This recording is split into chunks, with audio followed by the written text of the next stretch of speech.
معزز و محترم سامعین کرام، اللہ رب العزت نے اپنے محبوب کی امت کو ساری امتوں پر فضیلت عطا فرمائی۔ اللہ تعالیٰ نے ارشاد فرمایا کنتم خیر امت اخرجت للناس۔ اللہ تعالیٰ فرماتا ہے اے میرے محبوب کی امت، تم ساری امتوں میں سب سے افضل ہو۔ تأمرون بالمعروف وتنہون عن المنکر، فرمایا تم نیکی کا حکم دینے والے ہو اور برائی سے روکنے والے ہو۔ پہلے انبیاء کرام رسول اعظام جو تشریف لائے، ایک خاص وقت کے لیے تشریف لائے، ایک رسول کو عطا کردہ شریعت کو کئی انبیاء کرام دنیا میں پھیلاتے رہے، لیکن جب باری ہمارے پیارے نبی صلی اللہ علیہ وسلم کی آئی، اللہ نے ختم نبوت کا تاج پہنا کر بھیجا، اور اب کسی اور نبی نے نہیں آنا، اور اللہ نے اس دین کو قیامت کی صبح تک باقی بھی رکھنا ہے۔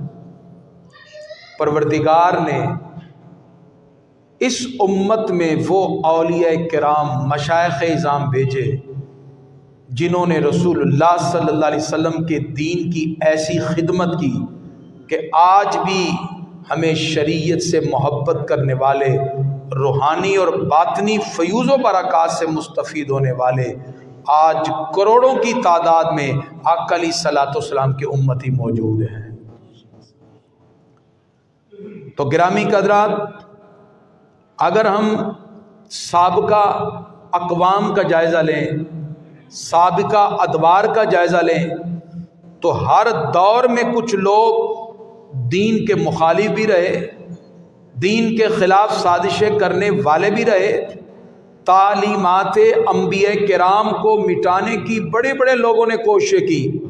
قرآن کی بہت سی آیات نے سابقہ قوموں کے ان سارے احوال کو ذکر کیا، لیکن اللہ تعالیٰ نے وہاں کچھ ایسے خوش نصیبوں کو یہ سعادت عطا کی کہ وہ خدمت دین پر معمور بھی رہے اور دینی اقدار کو زندہ بھی کرتے رہے، اور دین اسلام کی ایسی خدمات پیش کی کہ لوگوں کے دلوں میں رسول اللہ صلی اللہ علیہ وسلم کی دین کی محبت کو زندہ بھی کیا، اور شریعت مطہرہ سے محبت اور پیار کو لوگوں کے دلوں میں پیدا فرما دیا۔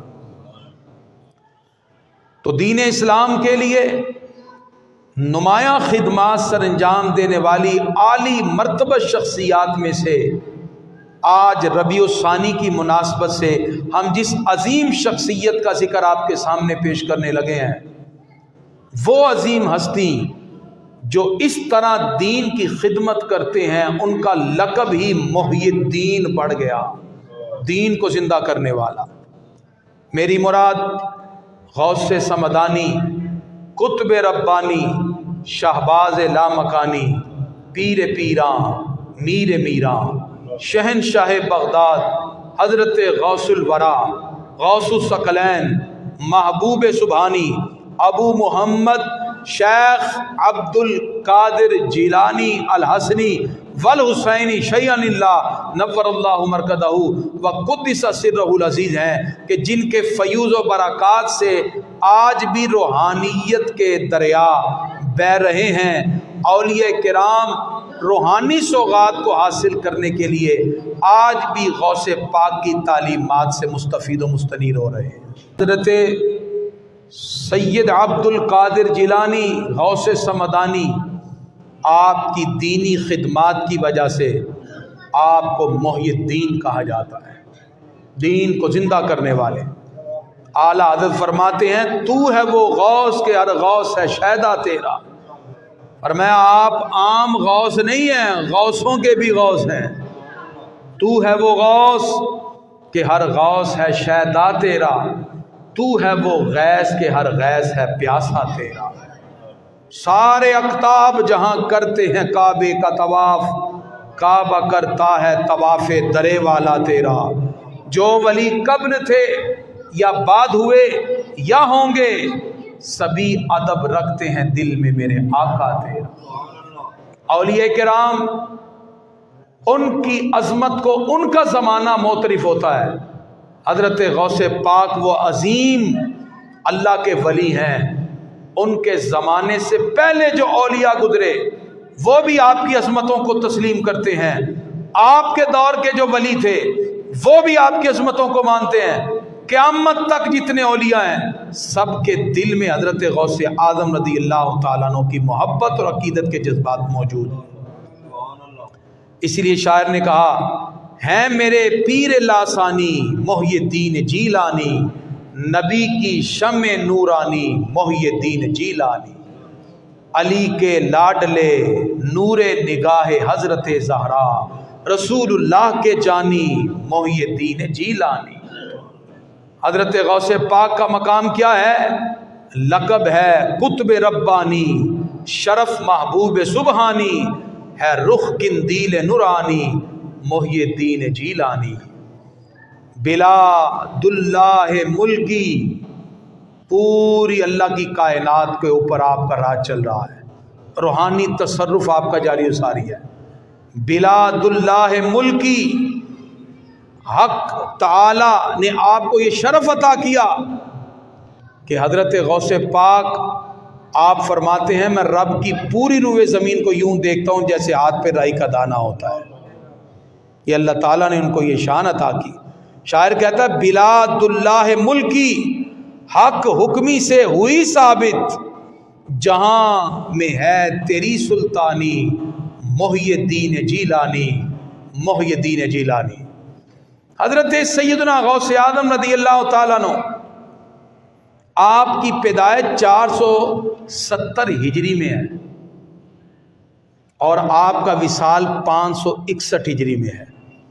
آپ نے 91 سالہ زندگی پائی ہے۔ اولیاء کرام عموماً عبادت اور ریاضت کے بعد ولی بنتے ہیں، غوث پاک مادر زاد ولی پیدا ہوئے۔ آپ کے والد گرامی ابو صالح موسیٰ جنگی دوست، بہت بڑے اللہ کے ولی، راتوں عبادت کرنے والے، ریاضت کرنے والے، اللہ کی رضا اور خوشنودی کو تلاش کرنے والے، جو ایک لقمہ حرام بھی اپنے پیٹ میں نہ جانے دیں۔ یہ آپ کے والد گرامی کا تعارف ہے۔ آپ کی والدہ ام الخیر حضرت فاطمہ ہیں، اتنی پاک باز ہیں کہ پوری زندگی کسی غیر محرم کو دیکھا ہی نہیں۔ عفت و عصمت کے پردے میں رہنے والی آپ کی والدہ حسنی اور حسینی نسبتوں کے ساتھ، جس وقت یہ نکاح ہوتا ہے جب حسنی اور حسینی سمندر کا ملاپ ہو تو ہیرا بھی غوث اعظم جیسا پیدا ہوتا ہے۔ یکم رمضان المبارک کو آپ کی ولادت، آپ سحری کے وقت دودھ پئیں یا افطاری کے وقت، جو پیدا ہوتے ہی قدرت کی نزاکتوں کو پہچان جائے اسے ہی غوث الورا کہتے ہیں۔ حضرت غوث اعظم رضی اللہ عنہ ایران کے ایک صوبہ گیلان یعنی جیلان کے اندر علمی گرانے میں پیدا ہوئے۔ آپ کے نانا بہت بڑے اللہ کے ولی، آپ کی پھپھو حضرت عائشہ بہت بڑی ولیاں، آپ کا گھرانہ ہی اللہ اس کے رسول کی محبتوں کو دامن میں رکھنے والا، علم اور روحانیت کے سوغات کائنات میں بانٹنے والا۔ آپ نے 18 سال تک اسی ایران کے قصبہ گیلان میں گزارے۔ بچپن سے تعلیم، درسگاہ میں قرآن کی تعلیم، ابتدائی چیزیں 18 سال تک یہیں رہے۔ پھر والدہ سے اجازت لے کر بغداد کی طرف روانہ ہوئے۔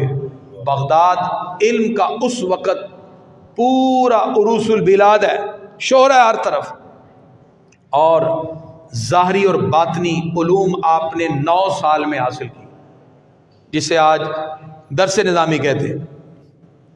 اس کے بعد بیابان میں نکل گئے اور جنگلوں میں ریاضت اور عبادت میں 25 سال گزارے۔ حضرت شیخ ابو سعید مخزومی رحمۃ اللہ علیہ کی صحبت حاصل کی۔ 25 سال کی ریاضت کے بعد اللہ نے روحانیت میں یہ مقام اور مرتبہ عطا کیا۔ آپ سوتے ہیں تو سرکار تشریف لے آتے ہیں، عبد القادر واز نہیں کرتے. عرض کیا میں عجمی، یہ عربی فصیح اللسان ہے. فرمایا منہ کھولو. سرکار نے 7 مرتبہ لعاب دہن ان کے منہ میں ڈالا. پھر مولا علی آئے.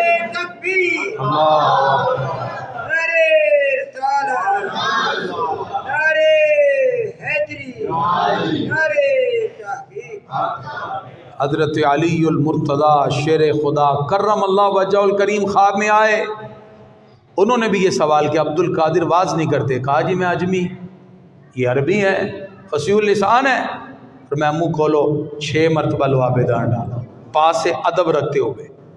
اس کے بعد حضرت غوث پاک جب واز کے لیے بیٹھتے، انسان تو انسان رہے، جنات بھی فضا میں بیٹھ کر آپ کا خطاب سنتے. اس لیے آپ کو کہتے ہیں غوث الثقلین، انسانوں کے بھی فریاد رس، جنات کے بھی فریاد رس. حضرت سیدنا غوث اعظم غوث الورا محبوب سبحانی قندیل نورانی شہنشاہ بغداد، آپ کی زندگی کا پھر معمول یہ رہا، آپ نے 40 سال زندگی میں صرف کیے اور دن رات رسول اللہ صلی اللہ علیہ وسلم کے دین کے لیے گزار دیے. گرامی قدرات، یہ اولیاء کرام کا تصرف ہے. اور آج جو ہم اتنی عقیدت سے نام لے رہے ہیں، اتنی محبتوں سے ذکر ہو رہا ہے، اس کی وجہ کہ اولیاء کرام ان کا یہ منصب رہا کہ انہوں نے رسول اللہ صلی اللہ علیہ وسلم کے دین کو امت تک پہنچانے کے لیے انتھک محنت کی. حضرت غوث پاک کی زندگی کا معمول کیا ہے؟ فجر کی نماز پڑھانے کے بعد مسند پہ بیٹھ جاتے، درس نظامی پڑھاتے ظہر تک. جو آج مروجہ علوم ہے، فقہ کے علوم، اصول فقہ اور باقی علوم، فجر سے لے کے ظہر تک. ظہر کی نماز کے بعد نماز سے فارغ ہو کر، حوائج زندگی سے فارغ ہو کر پھر مسند پہ بیٹھتے ہیں. ظہر سے عصر تک لوگوں کو قرات کی تعلیم دے رہے ہیں، قرآن پڑھا رہے ہیں، مختلف قرات کے ساتھ قرآن پڑھا رہے ہیں. ظہر سے عصر تک قرآن کی تعلیم کا سلسلہ جاری ہے. پھر عصر کی نماز کا وقت ہوتا، عصر کی نماز با جماعت کرواتے، پھر مسند پہ بیٹھ جاتے. اور عصر سے مغرب تک جس نے کوئی فقہی مسئلہ پوچھنا ہوتا غوث پاک کی بارگاہ میں آتا، وہ اپنا استفتاء پیش کرتا، آپ اس کو سرکار کی شریعت کے مطابق جواب عطا فرماتے. فتویٰ کا سلسلہ جاری ہوتا اور یہ سلسلہ عصر سے لے کے مغرب تک جاری رہتا. مغرب کی نماز کے بعد پھر مسند پہ بیٹھتے. جو لوگ آپ کی بارگاہ میں آتے، بیعت کے حوالے سے آپ مغرب سے عشاء تک سلسلہ قادریہ میں ارادت کے ساتھ ان کو بیعت فرماتے. پھر عشاء کا وقت ہوتا اور آپ عشاء کی نماز پڑھانے کے بعد لوگ اپنے گھروں میں اور آپ محراب میں، جس نے 40 سال تک عشاء کے وضو سے فجر کی نماز ادا کی، اسے غوث الورا کہتے ہیں. صبح سے رات تک رسول اللہ کے دین کی خدمت ہے اور پھر ساری رات عبادت میں گزاری ہے. اس لیے گرامی قدرات، اولیاء کرام جو رسول اللہ کے دین کے باطنی علوم کے وارث ہیں، وہ سارا وقت صرف بیعت کو نہیں دیتے. غوث پاک صرف بیعت کے لیے تھوڑا سا وقت رکھتے ہیں، صبح سے لے کے رات تک قال اللہ اور قال الرسول کی صداؤں کو بلند کر رہے ہیں. کہیں دین پڑھایا جا رہا ہے، کہیں فقہ پہ بات ہے، کہیں اصول فقہ پہ بات ہے، کہیں حدیث پہ بات ہے، کہیں اصول حدیث پہ بات ہے، کہیں قرآن و سنت کے نکات پیش کیے جا رہے ہیں. صبح سے رات تک رسول اللہ کا دین پڑھانے والے اصل میں اولیاء کرام ہیں، اور وہی غوث پاک رضی اللہ تعالیٰ عنہ کے روحانی علوم کے وارث ہیں. اس لیے گرامی کے حضرات، حضرت غوث پاک رضی اللہ تعالیٰ عنہ نے اتنے خوبصورت انداز میں رسول اللہ صلی اللہ علیہ وسلم کے دین کی خدمت کی کہ پھر ایک جہان آج تک ان کے روحانی فیض و برکات سے مستفید ہو رہا ہے. اللہ تعالیٰ نے قرآن مجید میں ارشاد فرمایا، یا ایھا الذین آمنوا اتقوا اللہ، اے ایمان والو اللہ سے ڈرو. کس سے ڈرو؟ اللہ سے ڈرو. وَکُونُوا مَعَ الصَّادِقِینَ، اور سچوں کے ساتھ ہو جاؤ، صادقین کے ساتھ ہو جاؤ. صادقین کے ساتھ ہونے کا مطلب کیا ہے؟ اس کا یہ مطلب نہیں ہے کہ آپ کسی اللہ والے کے ساتھ اپنا وقت گزارنا شروع کر دیں، دیکھیں جی میں تو ساتھ ہو گیا. صرف معیت ظاہری اس سے مراد نہیں ہے۔ علامہ قرطبی نے، امام ابو عبداللہ قرطبی نے تفسیر قرطبی میں لکھا کہ یہ جو اللہ فرماتا ہے وَكُونُوا مَعَ الصَّادِقِينَ، سورہ توبہ کی آیت نمبر 119 میں، کہ صادقین کے ساتھ ہو جاؤ۔ صادقین کے ساتھ ہونے کا مطلب یہ ہے کونوا علی مذہب الصادقین وسبیلہم، کہ جو صادقین اور اولیاء و صالحین کا مذہب ہے تم سب ان کے مطابق ہو جاؤ اور ان کے طریقے کے مطابق چلنا شروع ہو جاؤ۔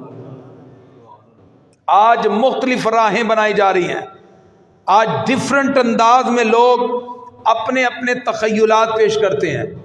لوگ دین میں بھی توا آزمائی کرنے سے باز نہیں آتے، اس میں بھی کہتے نہیں ہماری رائے یہ ہوتی ہے۔ تو یہ شریعت سے غداری کا نام ہے، بغاوت کا نام ہے۔ جو پیرامیٹرز اللہ اس کے رسول نے ذکر کیے آپ اس سے آگے نہیں بڑھ سکتے۔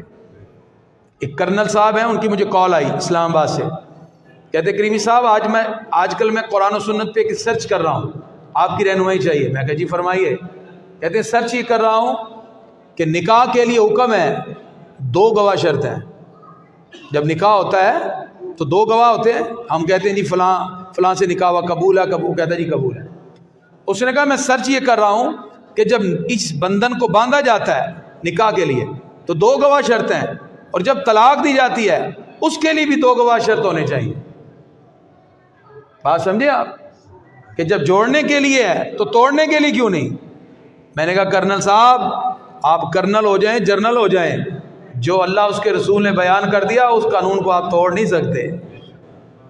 جب نکاح کی باری آئی تو وہاں حکم ہے کہ وہاں گواہ کرو، وہاں 2 گواہوں کا حکم ہے، لیکن جب طلاق کی باری آئی وہاں مطلقاً فرمایا طلقتم النساء، وہاں کسی گواہی کا ذکر نہیں ہے۔ میں نے کہا یہ تو عقل کے خلاف ہے۔ لہذا میں نے کہا کرنل صاحب آپ اس پہ سرچ نہ کریں، سرچ اس بات پہ ہوتی ہے جس میں قرآن و سنت کی کوئی دلیل ہے اور ہم اس میں مزید حکمت تلاش کریں۔ ہاں آپ یہ حکمت ضرور تلاش کریں کہ اللہ نے طلاق میں گواہی شرط نہ رکھنے کی حکمت کیا رکھی، یہ آپ ذکر کریں۔ اس پر آپ سرچ نہ کریں کہ طلاق میں بھی 2 گواہ ضروری ہونے چاہیے۔ یہ تو ایک ایسی چیز پر آپ سرچ کر رہے ہیں جو اللہ اس کے رسول کے بتائے ہوئے حکم کے صریح خلاف ہے۔ آپ میری بات سمجھ رہے ہیں؟ کچھ لوگ اس طرح کی سرچ بھی کر رہے ہوتے ہیں، ایسی سرچ کی اسلام میں اجازت نہیں ہے۔ تو یہ جو فرمایا نا وَكُونُوا مَعَ الصَّادِقِينَ، سچوں کے ساتھ ہو جاؤ، تو اس میں علامہ قرطبی فرماتے ہیں کونوا علی مذہب الصادقین، اللہ والوں کے مذہب پہ ہو جاؤ، وسبیلہم، ان کے راستوں میں ہو جاؤ۔ کیا مطلب؟ ہم اپنے عقائد، اپنے افکار، اپنے کردار، تمام چیزوں میں اللہ والوں کی اتباع کریں، ان کی موافقت کریں، تو پھر وَكُونُوا مَعَ الصَّادِقِينَ کے مصداق ہوں گے۔ اللہ ہمیں ان پیاروں کا ساتھ بھی عطا فرما دے۔ اصل یہ ساتھ ہے کہ اللہ والوں کی تعلیمات کے مطابق چلا جائے۔ ہم نے حضرت غوث پاک کی صرف 11ویں دلائی اور لنگر ہی کھایا، ہم نے کہا چلو جی سارا کچھ پورا ہو گیا۔ حضرت غوث اعظم رضی اللہ تعالیٰ عنہ، ان کا ربیع الثانی کے مہینے میں ذکر کرنا اصل میں ہمیں پیغام دیتا ہے کہ حضرت غوث اعظم رحمۃ اللہ تعالیٰ علیہ نے اپنی پوری زندگی رسول اللہ کے دین کی خدمت میں گزاری، یا پہلے سیکھا ہے پھر 40 سال سکھانے میں گزارے، پورا جہان فیض یاب کیا۔ اور اس کے ساتھ ساتھ یہ بھی ذہن میں رکھیں آج مادیت کا دور ہے، مٹیریلزم کا دور ہے، لوگ ظاہری چیزوں کو دیکھ کر اس پر زیادہ اعتماد کرتے ہیں، اسی وجہ سے آج ایتھیزم کا فتنہ زیادہ پھیل رہا ہے، الہادیت پھیل رہی ہے، ایتھیزم زیادہ ہے کثرت سے، ماڈرنزم پوسٹ ماڈرنزم زیادہ ہے۔ کیوں؟ اس کی وجہ کہ ہم دین سے دور ہو رہے ہیں۔ یاد رکھیے روحانیت یہ آپ کے ایمان کی لذتوں کو بڑھانے کا ایک ذریعہ ہے۔ جب آپ اولیاء کرام کے جملہ زندگی کو پڑھتے ہیں، سنتے ہیں، اولیاء کرام کے نقش قدم پر چلنے کی بات کرتے ہیں، تو اولیاء کرام کی زندگی کیا ہے؟ اپنے دل میں کسی کے بارے میں نفرت نہیں رکھنی، عداوت نہیں رکھنی، کسی کے بارے میں کوئی ایسا خیال نہیں لانا، اچھے اعمال کے ذریعے لوگوں کے ساتھ معاملات میں بہتر رہنا ہے۔ یعنی تصوف کو 2 جملے میں بیان کروں تو نکوئی با خلق صدق با حق، لوگوں کے ساتھ نیکی کرتے رہنا اور اللہ کے ساتھ سچ بولنا۔ اللہ کے ساتھ سچ بولنا بہت مشکل ہے، لوگوں کے ساتھ سچ بولنا آسان ہے، اس لیے کہ جب آپ اللہ کی بارگاہ میں کہتے ہیں تو دل میں جو کچھ ہے رب وہ جاننے والا ہے، اور جب دل پاک ہوتا ہے آپ اپنی تنہائی کو پاک رکھیں، تنہائی کو گناہوں سے آلودہ نہ ہونے دیں، اپنے دل میں خوف خدا، خشیت الہی، اپنے دل میں عزم، توکل، اللہ رب العزت کی بارگاہ کا خوف، رب کی بارگاہ میں حاضر ہونے کا ڈر، اس کی بارگاہ سے گناہوں کی معافی کی امید، یہ ساری چیزیں ہمیں اولیاء کرام سے ملتی ہیں۔ جب آپ اس باطنی کیفیت سے متصف ہوتے ہیں آپ کی زبان سے بھی ہر بندہ محفوظ ہو جاتا ہے، آپ کے ہاتھوں سے بھی محفوظ ہو جاتا ہے۔ اور سرکار فرماتے ہیں مومن کون ہے؟ جس کی ہاتھ اور زبان سے دوسرا مسلمان محفوظ رہے۔ تو اصل میں ان اولیاء کرام کی زندگی کو آپ کے سامنے ذکر کرنے کا یہ مقصد ہے۔ حضرت غوث اعظم رضی اللہ تعالیٰ عنہ ان کی زندگی کا یہی سلسلہ رہا۔ اب میں ان کے خطابات اور ان کی زندگی کے کچھ آپ کے سامنے واقعات بتاتا ہوں۔ حضرت غوث پاک رحمۃ اللہ تعالی علیہ، حضرت سید عبد القادر جیلانی، ان کے خطابات کا پہلا نقطہ تھا خوف خدا۔ کیا نقطہ ہے جی؟ سارے بولے خوف خدا، جو آج ہمارے دلوں میں نہیں رہا۔ خوف خدا آپ فرماتے اپنے دلوں میں جگہ دیں۔ حضرت شیخ سعدی رحمۃ اللہ علیہ گلستان میں لکھتے ہیں، گلستان سعدی، کبھی پڑھا کریں بزرگوں کی یہ کتابیں، پڑھا آپ کو روحانی طور پہ سکون ملے گا۔ آپ فرماتے ہیں میں بیت اللہ کا طواف کر رہا تھا، ایک بندے نے اپنے چہرے پہ کپڑا ڈالا ہے اور بیت اللہ کا غلاف پکڑ کے کہہ رہا ہے اے خداوند ببخشانی، یا اللہ مجھے بخش دینا، دعا کر رہا ہے ببخشانی، یا اللہ مجھے بخش دینا، اگر مستوجب عقوبتم، اگر میں تیری سزا کا مستحق ہوں، بروز قیامت نابینا برانگیز، یا اللہ پھر مجھے قیامت کے دن اندھا کر کے اٹھانا۔ ہاتھ میں بیت اللہ کا غلاف ہے اور زبان پہ کیا ہے؟ یا اللہ میرے گناہ بخش دے، یا اللہ اگر میں تیری سزا کا مستحق قیامت میں ٹھہرا تو عرض کیا بروز قیامت نابینا برانگیز، یا اللہ پھر مجھے قیامت میں اندھا کر کے اٹھانا۔ کیوں؟ تا در روئے نیکا شرمسار نہ باشم، کہ کہیں تیرے پاک لوگوں کے سامنے مجھے شرمساری اور شرمندگی کا اظہار نہ کرنا پڑے، میں پاک لوگوں کے سامنے شرمسار نہ ہو جاؤں۔ یہ پکڑ کے گیا ہے اور گریہ زاری اور رو رہا ہے۔ حضرت شیخ سعدی فرماتے میں طواف سے فارغ ہوا، ظاہری بات ہے اس 500 ہجری کی بات ہے، اس وقت اتنا رش تو نہیں تھا بیت اللہ شریف میں۔ آپ فرماتے جس وقت وہ شخص وہاں سے جانے لگا تو میں دوڑ کے آگے ہوا دیکھوں تو صحیح کہ اس طرح گریہ زاری کر کے اپنی عاجزی بیان کرنے والا کون ہو سکتا ہے؟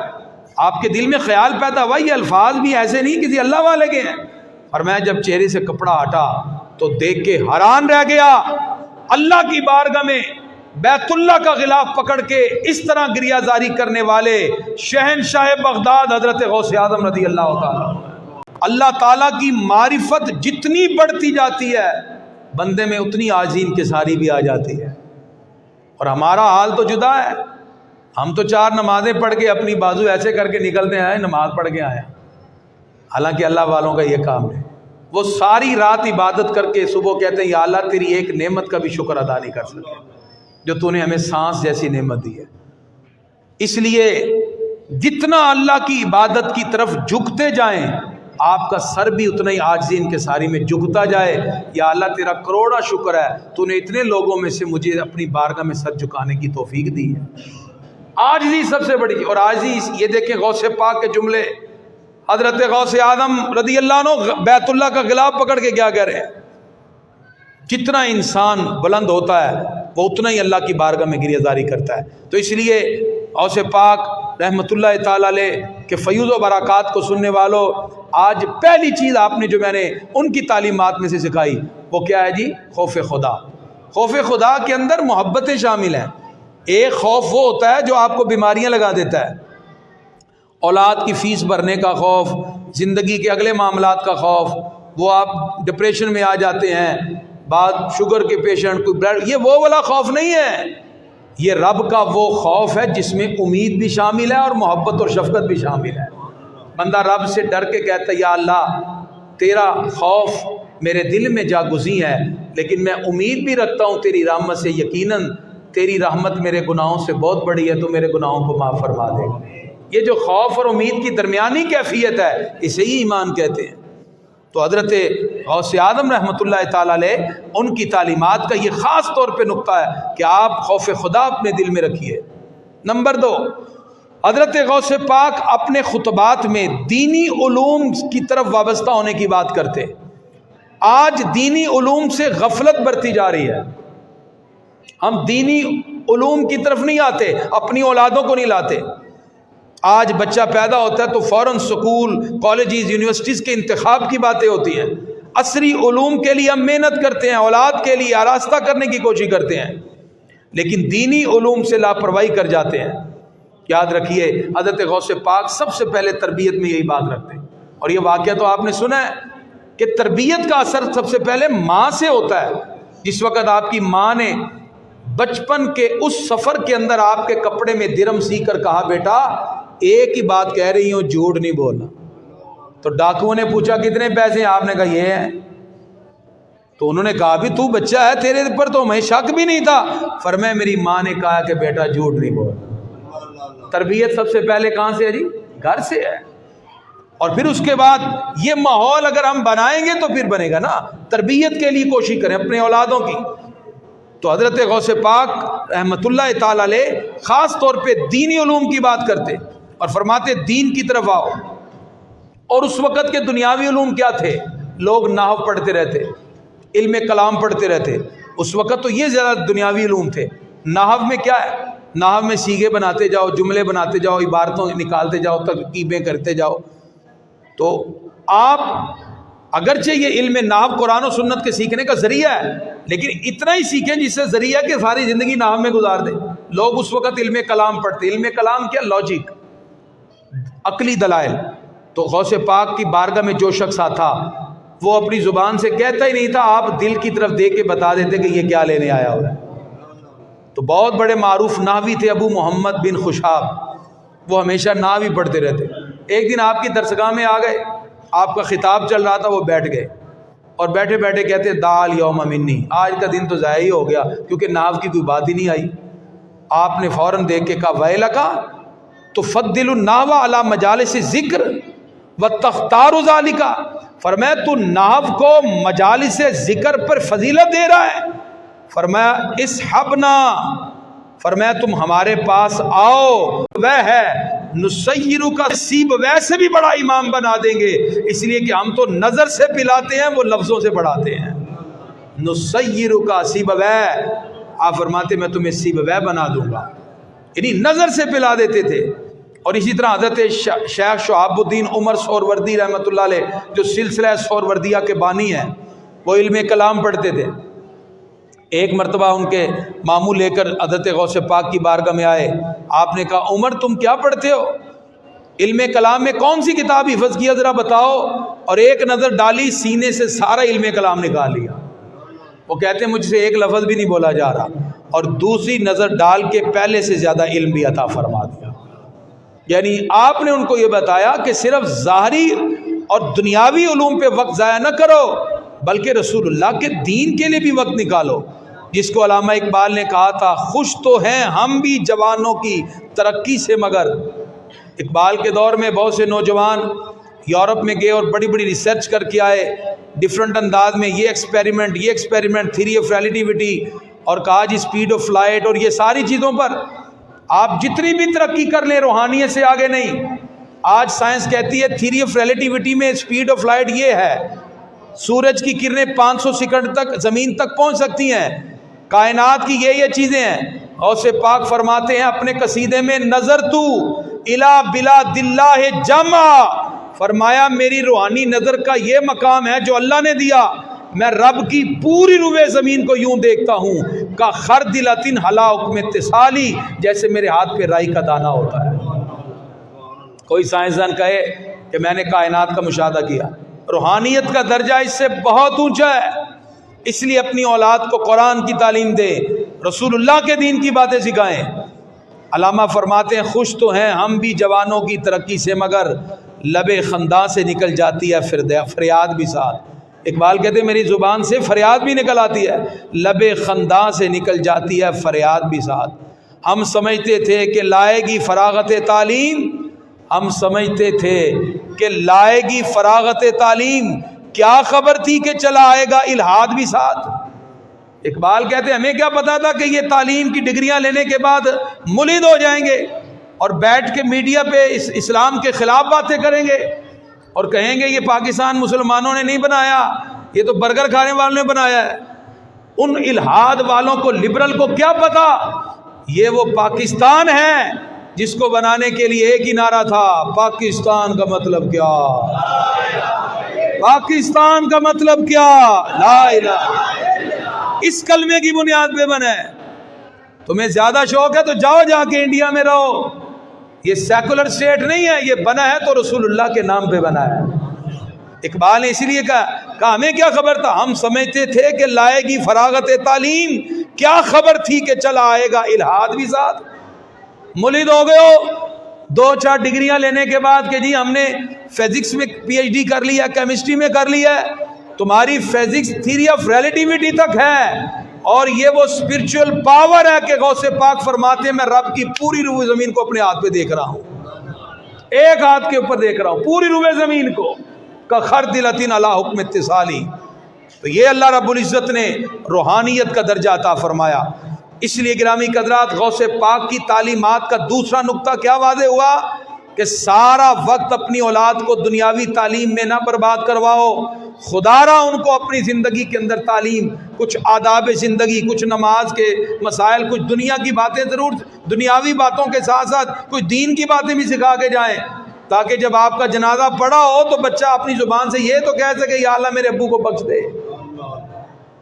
وہ یہ جملے تو کہہ سکے اللہم اغفر لی حینا و میتنا، کہ ساری زندگی ہم نے دنیاوی معاملات کے لیے گزارنے کے لیے بچوں کو تعلیم دینی ہے۔ تو اس بات کی طرف بھی غور کریں۔ اس کے بعد تیسری بات، حضرت غوث پاک رضی اللہ تعالیٰ عنہ، آپ نے عقائد پر استقامت کی تلقین فرمائی۔ آپ کے خطابات میں جتنے خطاب ہوتے زیادہ تر آپ فرماتے کہ آپ اپنے عقائد کو مضبوط رکھو۔ اب یہ جملے ذرا دل تھام کے سنیے گا۔ حضرت ابو بکر عماد رحمۃ اللہ علیہ، اللہ کے ولی ہیں، وہ فرماتے ہیں کہ میرے مرور زمانہ میں کچھ لوگوں کے ساتھ بیٹھنے سے نظریات میں معاملہ ہو گیا۔ جیسے آج دیکھیں روزانہ مارکیٹ میں ایک نیا عقیدہ ہے، وہ کہتا ہے ادھر آ جاؤ میرے پاس، یہ صحیح ہے، وہ کہتا ہے میرے پاس آؤ، نت نئے نظریات آ رہے ہیں۔ میں آپ کو غوث پاک کی زبان سے نکلے ہوئے جملوں سے بتاؤں گا کہ عقیدہ کیا ہے۔ حضرت ابو بکر عماد رحمۃ اللہ علیہ فرماتے ہیں میں غوث پاک کی محفل میں حاضر ہوا، انہوں نے میرا دل پڑھ لیا، میرے دل میں تھا کہ عقیدہ صحیح کیا ہے۔ تو غوث پاک اپنی گفتگو کے دوران میری طرف متوجہ ہوئے اور کہا اعتقادنا اعتقاد السلف الصالح والصحابہ، فرمایا ہمارا عقیدہ تو وہ ہے جو ہمارے صحابہ کا عقیدہ تھا۔ کس کا عقیدہ تھا؟ سارے بولیں صحابہ کرام کا۔ مجھے بتائیں غوث پاک سے بڑھ کر کوئی اہل بیت ہے؟ حضرت غوث اعظم مولا علی کے روحانی بیٹے ہیں۔ حضرت مولا علی نے 6 بار لعاب دہن ڈالا ہے۔ جو لوگ کہتے ہیں جی ہم محب اہل بیت ہیں، آپ حضرت غوث اعظم سے بڑھ کے محب اہل بیت ہیں۔ جو نجیب الطرفین سید ہیں، حسنی حسینی سید ہیں، وہ کیا فرما رہے ہیں؟ پھر سنیں جملہ غوث پاک کی زبان سے جو نکلا، فرمایا اعتقادنا اعتقاد السلف الصالح والصحابہ، فرمایا ہمارا عقیدہ وہ ہے جو سلف صالحین صحابہ کا عقیدہ ہے۔ کس کا عقیدہ ہے؟ صحابہ کرام کا عقیدہ ہے۔ اس سے پتہ چلا آج جو لوگ نئے نئے نظریے لے کے آ رہے ہیں، نہیں جی نہیں اس کو مان لیں، اس کو مان لیں، ہم کہیں گے ہمارا عقیدہ یہ ہے ہر صحابی نبی جنتی جنتی، اور ہر صحابی کی اتباع کرنے والا ہی جنت کی طرف جانے والا ہوگا۔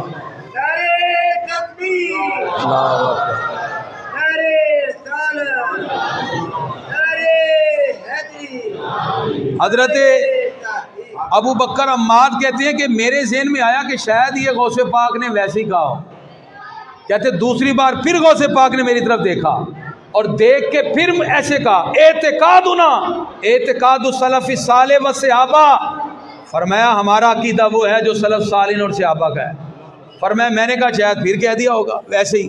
فرماتے ہیں جب میں نے پھر یہ دل میں سوچا تو تیسری بار غوث پاک نے پھر میری طرف دیکھا اور پھر تیسری مرتبہ کہا اعتقادنا اعتقاد سلف صالح و صحابہ، ہمارا وہی عقیدہ ہے جو سلف صالحین اور صحابہ کا عقیدہ ہے۔ تو غوث پاک جن کے روحانی لنگر سے آج بھی ہر ایک کو فیض ملتا ہے، انہوں نے اپنی گفتگو کو جاری رکھتے ہوئے فرمایا وَأَمَّا الْفِرْقَةُ النَّاجِيَةُ، فرمایا اگر کوئی دنیا میں کامیاب ہونا چاہتا ہے تو ایک ہی گروہ سے وابستہ ہو جائے، فَهِيَ أَهْلُ السُّنَّةِ وَالْجَمَاعَةِ وَأَهْلُ السُّنَّةِ وَالْجَمَاعَةِ۔ یہ حضرت غوث پاک کے وہ جملے ہیں جو آپ نے فرمائے، اور ساتھ ہی فرمایا تم پر لازم ہے کہ جماعت کو پکڑ لو، اور اس جماعت کے ساتھ، اور جامع ترمذی کی روایت میں بھی موجود ہے کہ جو جنت کے وسط میں جگہ چاہتا ہے فَلْيَلْزَمِ الْجَمَاعَةَ، اس کو چاہیے کہ وہ جماعت کے نظریے کو تھام لے، اللہ اسے کامیابی عطا فرمائے گا۔ آخری بات حضرت غوث پاک اپنی گفتگو میں فرماتے ہیں کہ کچھ لوگ فرائض کو چھوڑ کے مستحبات کی طرف چل پڑے ہیں۔ آپ فرماتے ہیں ینبغی للمؤمن ان یشتغل اولا بالفرائض، فرمایا مومن کو چاہیے سب سے پہلے فرائض کی تکمیل کرے۔ آج ہمارے اہل سنت میں یہ بڑی خرابی ہے، ساری رات محفلیں، صبح نماز ہی کوئی نہیں ہے۔ اس محفل کا کیا فائدہ؟ وہ تو مستحبات میں ہے، نوافل میں ہے، پہلے فرائض کی تکمیل ہے۔